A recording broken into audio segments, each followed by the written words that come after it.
It makes it very difficult to accept this type of legislation. 5 billion people around the world have said that they want to continue to have the opportunity for productivity, for growth, and for a better life. Those people live in the developing countries that have said they're not going to cap their carbon emissions under any international agreement because they want to continue to grow their economies. It would be a shame if we in the United States capped our economy and reduced the opportunity for growth of our citizens. Thank you. When I look at the analysis of the bill, and I know there's been a lot of talk about how it will ruin the economy, this is what it does. This is what the Department of Energy's Energy Information Administration says that the bill would do at the end of the day. Over the next 20 years, it would save $600 billion in U.S. payments on foreign oil. That's not oil. There's a lot more savings on oil. That's foreign oil. $600 billion. And it would increase investment by creating a marketplace that rewards clean instead of pollution, and increase investment in low-carbon energy technologies by $600 billion.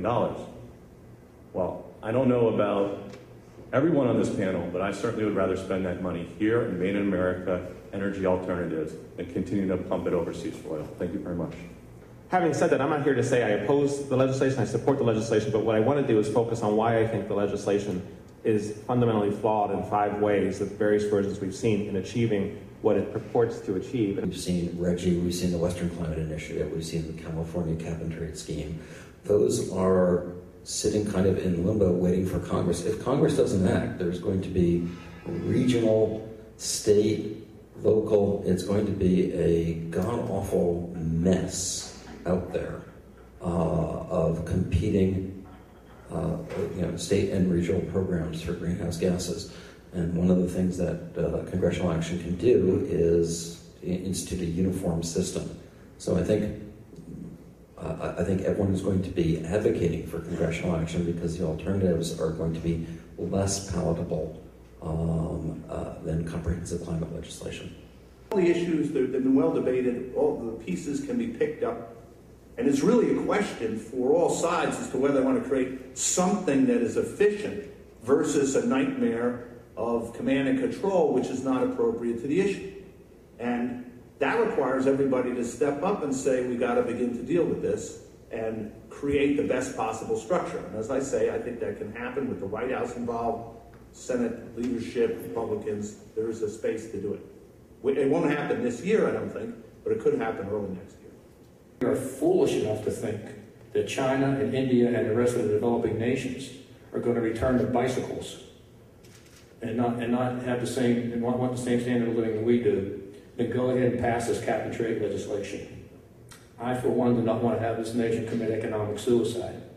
I'm Roger Sedgwick. I'm with Resources for the Future. I am an economist, so I ought to be leaning toward the cap and trade, which many economists favor.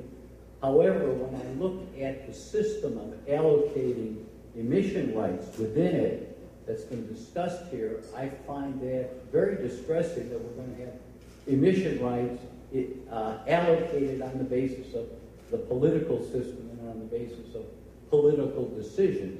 I wonder if there's any sentiment in the Congress or within the policy community to move away from a cap and trade and toward a direct carbon tax.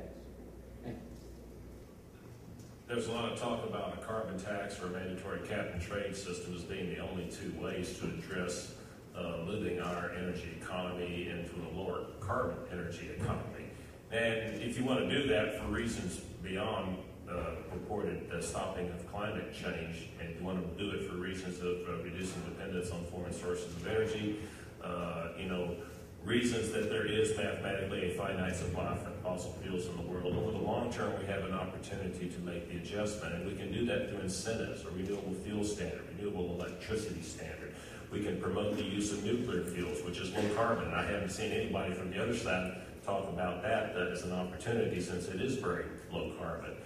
We have to figure out a way to use the vast reserves of energy in the form of coal that we have in this country, and we can do that with sufficient research and implementation of the infrastructure for coal capture and storage.